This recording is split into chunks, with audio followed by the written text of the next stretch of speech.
नमस्कार मंडळी, कसे आहात सगळे? आशा करते अगदी छान असाल. आणि हो, तुमच्या सगळ्यांचे माझ्या नवीन व्लॉगमध्ये मनपूर्वक स्वागत आहे. आणि अजूनही आपल्या चॅनलला सबस्क्राईब केलं नसेल तर नक्की सबस्क्राईब करा. आजचा हा व्लॉग माझ्यासाठी खूप खास आहे, कारण आज आहे मार्गशीर्ष महिन्यातला पहिला गुरुवार. तर आधीच तुम्हा सर्वांना खूप खूप शुभेच्छा बरं का. आता बघा, सकाळपासून जी धावपळ तर आपल्याला नेहमीचीच, घरं, मुलं, जॉब, बाकीच्या जबाबदाऱ्या.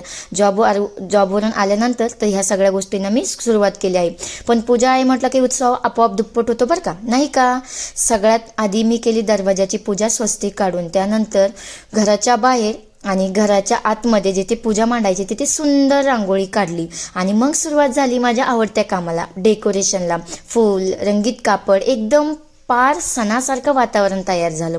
मग मी पूजा मांडायला घेतली. एक एक गोष्ट अगदी तंतोतंत व्यवस्थित, देवीची मूर्ती, कलश, दीप सगळं सुंदर उभं केलं. दिवाबत्तीही पेटवली आणि घरात एक वेगळीच सकारात्मक ऊर्जा पसरली. आणि हो, आज तुम्हाला मी जी साडी वेअर केलेली पाहताय ना तुम्ही मला, ही साडी माझ्यासाठी खूप खास आहे बरं का.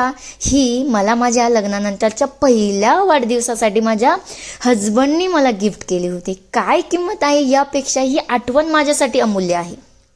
म्हणून ही साडी मी कधीही कुणालाही देऊ शकत नाही. ही माझ्या मनाजवळचीच. सगळ्या गोष्टी झाल्यानंतर मी देवीची कथा वाचायला सुरुवात केली. माऊलींच्या ग्रंथापासून ते कथा आरतीपर्यंत सगळं कसं शांतपणे भक्तिभावाने केलं. आणि खरं सांगते, मन एकदम प्रसन्न होतं बरं का. एवढं छान वाटत होतं. थकले होते एवढी, पण अजिबात असा थकवा जाणत नव्हता. उपवास होता तरीही अजिबात थकवा जाणत नव्हता. मुलांची मधी माझ्या मागं स्वराची धावपळ, मधी त्याचं लुडबुड चालूच होतं. तरीही ते सगळं दुर्लक्ष करून मन मात्र फक्त पूजेत होतं. मग छान सुरू झाली नैवेद्याची तयारी. आज मेनूमध्ये होता मेथीची भाजी, डाळ, भात, ताज्या गरम चपात्या आणि रव्याची एकदम स्वादिष्ट आणि सागर संगीत असं आमचा आजचा प्रसाद आणि जेवण. तर असा मस्त माझा पहिला मार्गशीर्ष गुरुवार साजरा झाला. तुम्हाला कसा वाटला हा व्लॉग? आवडला असेल तर नक्की लाईक करा, कमेंट करा आणि चॅनलला सबस्क्राईब करायला विसरू नका.